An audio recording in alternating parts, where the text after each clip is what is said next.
32. We gotta transition. Here's your Pear Deck link.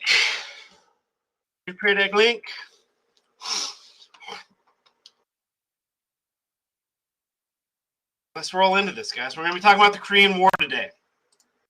I would much rather talk about video games and football, but we got business. We got testing coming up soon. Not 100%. I think that's the week after the 25th is our first week of testing. Does that sound about right? The 28th, I think. I have to check the calendar, but I think that's it. And currently I have we're doing the Korean War today. So tomorrow we'll do Cold War races. We're trying to rush through this unit, but at the same time, like we know we need to start preparing ourselves for this test. So I'm going to put together some modules for us to go over next week. And we'll probably take some days next week to review for the test, okay? For testing. But with that being said, guys, I'm only going to be out 3 of the days during the second week. I'm not sure what your schedule is with the testing. I know you all are taking this test. But I'm going to be recording lessons. We're going to be holding live classes every day except for those 3 days that I'm testing, and those 3 days I'll have recordings up for you. And we're just going to progress through. They're going to be, just like these with the workbooks. There won't be no quizzes, no tests and stuff. I don't know if there's probably not going to be a unit test on this unit. They'll probably just do a review sheet and we'll just move on from there. And then we'll just pick it up after testing season. We'll pick it up when we'll roll through until spring break, which I believe is like a week after testing is over. So that's cool. Oh, it's your brother's birthday, Sonia? That's nice. And you're not late. We're just getting started. We were talking about video games. So we're good. All right, so let's talk about the Korean War. Get logged in if you haven't already. Let's see, we got 60 of us in here right now. Only 18 have logged into this Pear Deck link, so let's get it together, people. There's the link. What's your stress level today? St. Patty's Day. Just have some corned beef. I just realized I'm not wearing any green. Luckily, we're not in person, so you can't throw things at me and pinch me on the tricep, which is like instant pain. The thing, you don't like corned beef and cabbage? Corned beef it's delicious. It's brisket.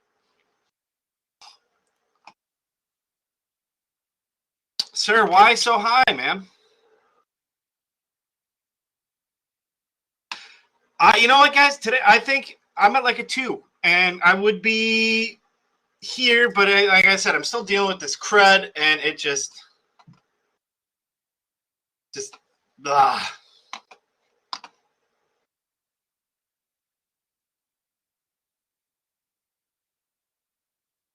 Oh, you said straight 0. I thought it said 10, sir. I'm sorry.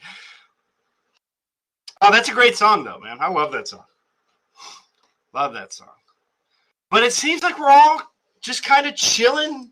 Right now, the highest level of us is a 6, and for a Thursday, midweek, right before state testing, let's keep that attitude going, guys. Let's keep it. And again, if you're over here, if you're in this 5, 6, 7, 8, 9, 10, which right now, like I said, the highest is 6. If there's anything I can do to help bring you down into this greener pastures here, let me know. Send me a message. All right, vocab for today, and this is also our recap in a sense. We're going to be discussing the Truman Doctrine again. Remember that from what we talked about yesterday, the Truman Doctrine was basically the U.S. foreign policy. Wherever communism rears its ugly head, the United States is going to step in and oppose it. The 50s Red Scare, this is going to fuel that foreign policy, the fear that communists were inside and outside of the U.S. working to destroy American life. Remember, things were great during the 1950s. The economy's good. As far, things were great for some Americans. Let's put it that way. The economy was good. There were jobs plentiful, all sorts of new technology and luxury items that were available. Things were looking up after World War II. And then finally, the 38th parallel, which is the dividing line between North and South Korea.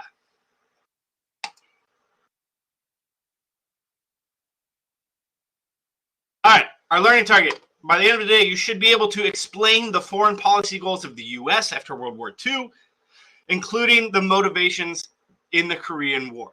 So basically all this means, guys, is you should be able to explain why the United States fought in the Korean War. Why did it start, and why did we fight in it?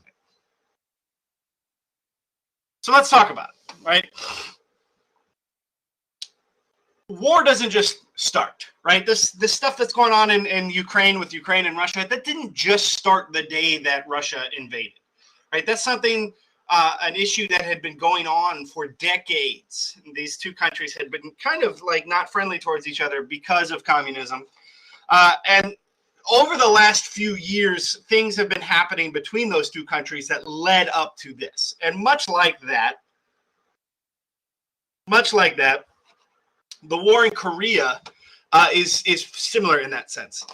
And it has to do with World War II. Okay, so towards the end of the war, when the Allies saw the victory in Europe was on the horizon, everybody turned their focus to the Pacific. What was going on in Asia between the United States and Japan? The idea was to... What's up, Autumn? You have a question?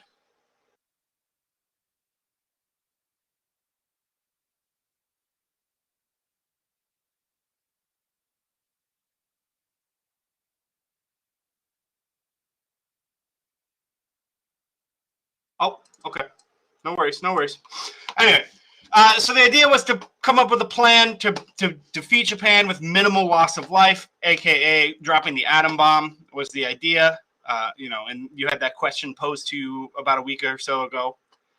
But what's interesting is during the Yalta conference, this conference at the end of the war, before FDR dies, he talks with Joseph Stalin and promised him interests in the Far East in exchange for joining the war in the Pacific, right? So if you know where Russia is, Russia cradles, it's in both Europe and Asia, right? And Western Russia borders countries like Mongolia, North Korea, parts of China, and other Central Asian countries.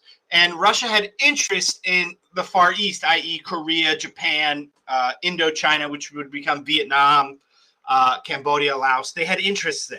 And FDR said, you can go and pursue those interests if you help us against the Japanese. So Russia agrees. After the war, this puts the United States in a really tight situation in Asia. Okay, those interests that Russia had were really former colonies of England and France that Japan had taken from them in the war. And England and France wanted them back. At the same time, the United States wanted to, at least outwardly on that, they wanted to project to everybody that if a territory or a country wanted to pursue self-determination for these newly freed nations, they should be allowed to do so. So if Vietnam wants to be an independent Vietnam and not go back to being a colony in France, they should be allowed to explore that idea of self-determination. Right? It's kind of the opposite of what happened in the Philippines after the Spanish-American War. Right? Remember, we think back to when we talked about that age of imperialism, that Spanish-American War. We take over the Philippines from Spain. The Philippines are excited because they're going to get to be, America's talking about freedom and democracy and this idea of self-determination. And then we turn around and we just keep them as a colony and end up fighting a war against them because they're not happy. That's kind of what happens in Asia again. Okay. So the United States after World War II is going to follow through with that idea of letting these countries pursue their own self-determination. This enables these nations, though, to elect the governments independently, governments of their choice. And some of these governments were left-leaning or communists. Okay. And again, this clashes with the goal of the United States has of containing communism. This directly contradicts that idea of the Truman Doctrine. So just a quick recap. The United States says Asian countries can practice self-determination. Some of them say, okay, great, we want to try communism. And America goes, whoa, whoa, whoa, accept that.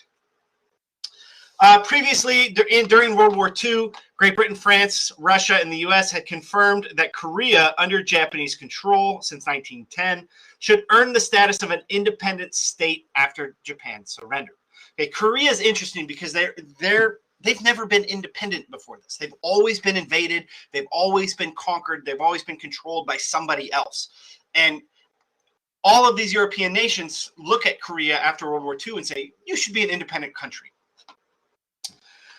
But as the hostilities with Japan ceased, the United States and Russia agreed to divide Korea for practical reasons. Basically, there are Japanese troops still in Korea. And they picked this 38th parallel as a dividing line. Any Japanese troops north of this 38th parallel are going to be captured and taken into custody by Russia. Anyone south would be taken into custody by the United States. The U.S. and Russia planned to remove these troops quickly so that Korea could begin rebuilding as an independent nation. However, neither of these two countries were willing to agree on a unification plan, hence North and South.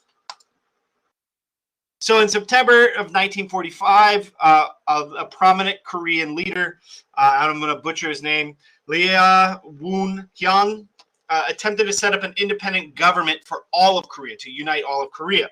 Although this guy had really strong ties to communism, and the U.S. government pressured him to step down. In 1947, the UN backed up plans to oversee elections in North and South Korea, but the Soviet Union kind of maneuvered politically to block those elections in the North. They wanted to control that sphere. So the election took place, but only in South Korea. This resulted in the election of Syngman Rhee and established South Korea as a constitutional republic that was supported by the United States. Shortly after this, communist rulers in the North, backed by the Soviets, created the Democratic People's Republic of Korea. This group was led by a man named Kim Il-sung. He is the grandfather of the current North Korean dictator, Kim Jong-un. So if you've seen, I believe it was, what was it now? 2 years ago, President Trump was the first U.S. president to meet with the leader of North Korea, because it really hadn't been that long since these guys became a country. So Korea and North Korea officially become two separate countries. And to formalize that divide, that 38th parallel, which had been the dividing line on where these Japanese occupying troops were going to be taken into custody, this now becomes the border for these two countries. In 1949, the United States and Russia both of them withdraw troops from Korea. However, pro and anti-communist Korean forces continued to move across the 38th parallel in order to gain ground. So South Korea was trying to take over North Korea as both of these armies, these outside armies, were pulling out. In June of 1950, North Korean forces attacked South Korea and captured the capital city of Seoul. And this triggered the delivery of assistance from the U.S., and this sets the stage for the Korean War to start. So this is all the pre-stuff. This is all why it started. And how you feel about all that. And it's important to know, guys, the Korean War is one, we don't talk about it much in U.S. history. We don't go through the battles like we don't study it like we do World War II. We don't talk about it like we do World War II. And there's a number of reasons why. One of which is because it fits into this Cold War narrative. and most curriculums just kind of group it into this. And a lot of people don't understand, what were all of the reasonings why. What were all the geopolitical reasonings? What was all the positioning? And it's after World War II, during World War II, Japan controls Korea. Afterwards, they split it in half in order to figure out what countries were going to take what Japanese troops hostage. And then Russia and the United States basically start meddling and trying. This is the start of the Cold War, where they're going to start influencing other countries, call them proxy wars, to fight each other instead of fighting each other directly. They're gonna choose proxies to do it. So it seems like most of us get the idea. So let's talk about the fighting. It starts it becomes a full-fledged war once North Korea crosses over that 38th parallel. North Korean troops at this point are better trained than South Korean defense forces. So North Korea takes over most of South Korea really, really quickly. And the reason why they're better trained is because the North Korean army was helping China out during the Chinese Communist Revolution under Mao Zedong. The North Koreans were helping them, and they were getting lots of combat experience. Whereas the South Korean troops didn't have that kind of experience. In 1951, full-fledged war breaks out, and the United States gets involved, but they're almost completely pushed off the Korean Peninsula because of how far the North Korean troops had pushed inward into South Korea. The U.S. Marines and the Army were able to push back the North Korean Army, not only north of that 38th parallel, but almost all the way to the border between North Korea and China. So think of it like my coffee cup, right?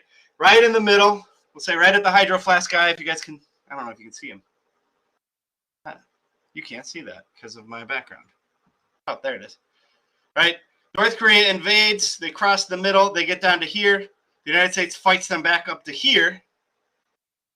And then once that combat gets all the way almost to the border of China, China gets involved. And China starts sending troops over the border into North Korea to start fighting against the United States and the South Korean armies. Why does China get involved? Because China is a communist country at this time. And China backs up the North Korean army. And what we're going to see, just like the Truman Doctrine, where the United States is going to go around and support everybody that opposes communism, the Soviet Union, China, North Korea, all of these communist nations are going to then in turn support every other country in the world that is trying to become communist, right? And this is what happens here. Both the North Korean army and the Chinese army are being supplied by the Soviet Union, right? There are rumors that Soviet Russian troops are fighting on these battlefields, but none of this is confirmed. Okay? If you ever watched, anybody ever watched the show MASH? It's an old show. 3.3, Marianne. Anybody watch or heard of MASH? Yeah, okay, so MASH takes place during the Korean War. And if you ever watch the show, it's a show like they take some liberties, but there's some accuracies in there. I love MASH. It's one of my favorite shows of all, and it's old. Like it's an old show, but it's a great show. If you ever get the opportunity, watch it. Groundbreaking show. Yeah, the show lasted 4 times longer than the war. 11 seasons. Yeah, it does. It's a good show. It's funny. There's good jokes. And it's cool commentary on war because that show comes out like right after Vietnam, right after the Vietnam War ends. And just to see this, Korea was the war before Vietnam, and it's interesting to see how the writers kind of write in that commentary of what was just happening in regards to what had already happened in history. But anyway, so Russia is supplying. They're giving guns, they're giving ammunition, they're giving tanks, armor, things like that to China and North Korea. And the Chinese and the North Koreans are able to push the Americans back to the 38th parallel. So we're back to where it all started, right? Just a quick recap. North Korea starts up here. They fight all the way down to take all this territory. They get pushed all the way back. and then they fight all the way back right to the middle, right where it all started, that 38th parallel.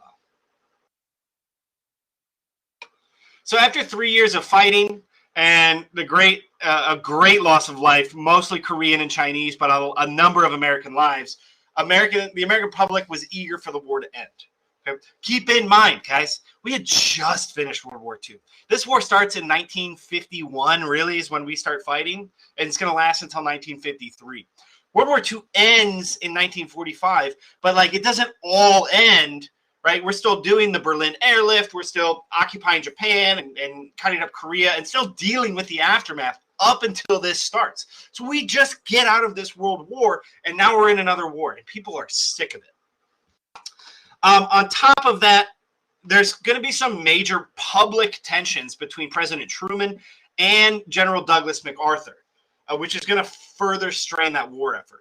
Okay? Keep in mind, guys, MacArthur, the guy we talked about him in the World War II unit, he is the leader of the Pacific forces in World War II. Well, in the Korean War, he is the general of the entire army. He is the supreme commander of all U.S. forces in Korea.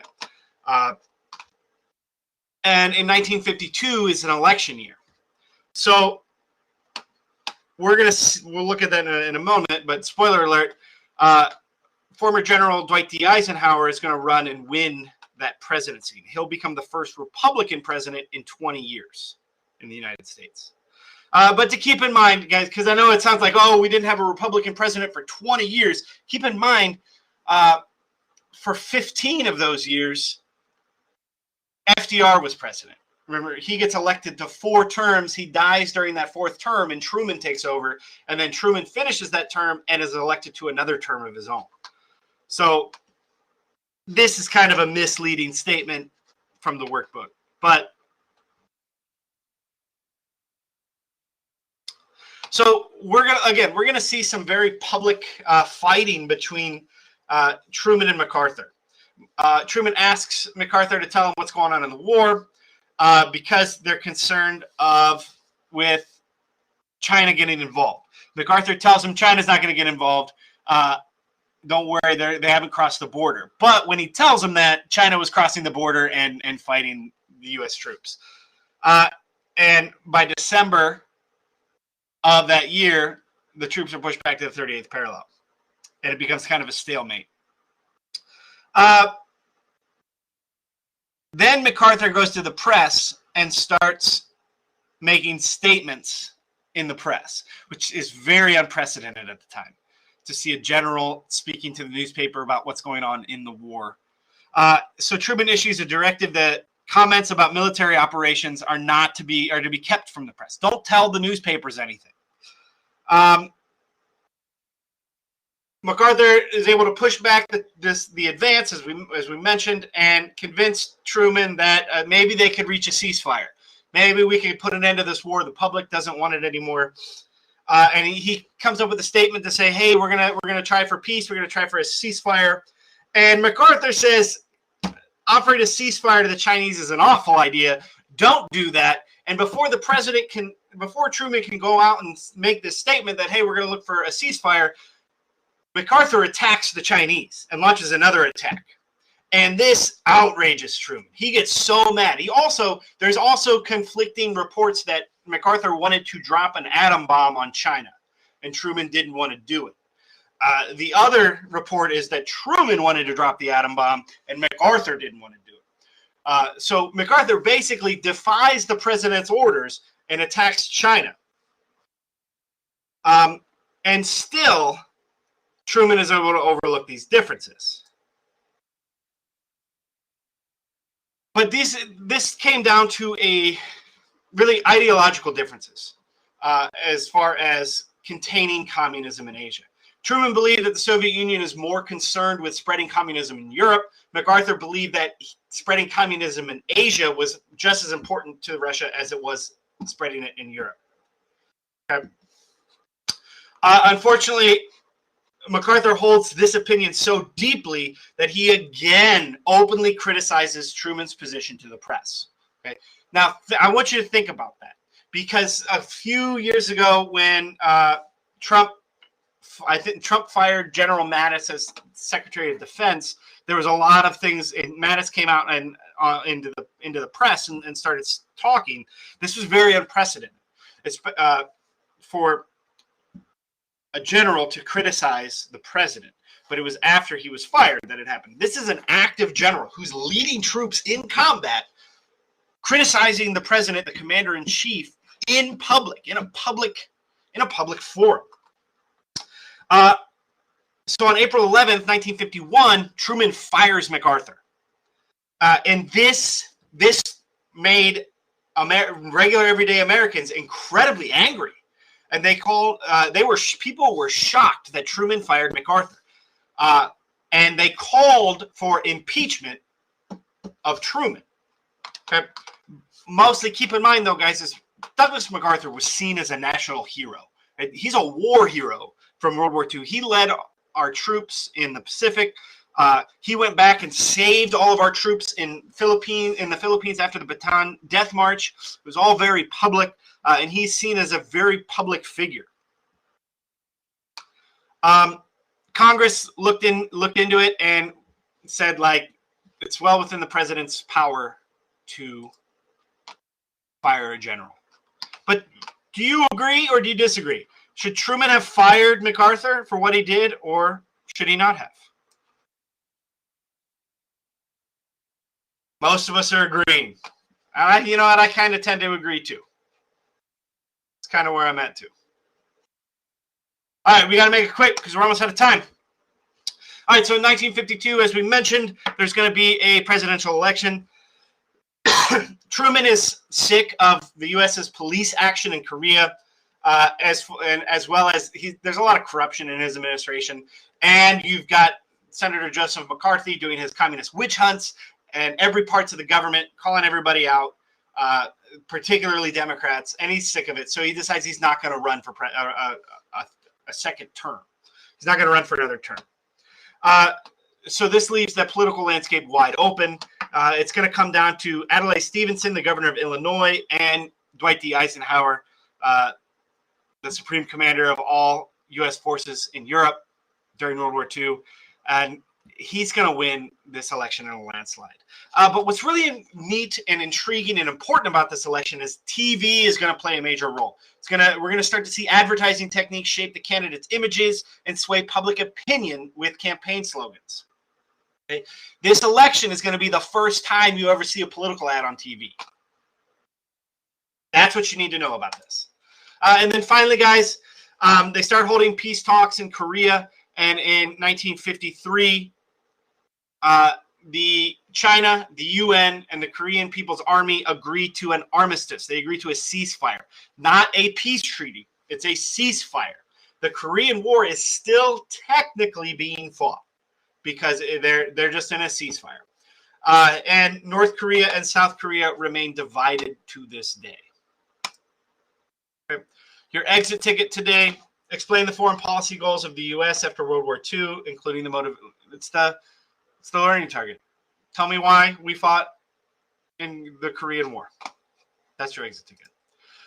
Your assignment for today is workbook 3.3 on the Korean War. Time flies when you're having fun, man. You guys have a great rest of your day. Get to science class. Apologize to the science teacher that I went over a minute or so. Don't forget, if you have questions, 12:30 and 2:30 are the target sessions. End of quarter 3 is March 22nd, guys. So if your grades aren't great, you need to get your stuff in, because those progress reports, they're progress reports, not report cards. Those progress reports are going to get sent home. So let me know.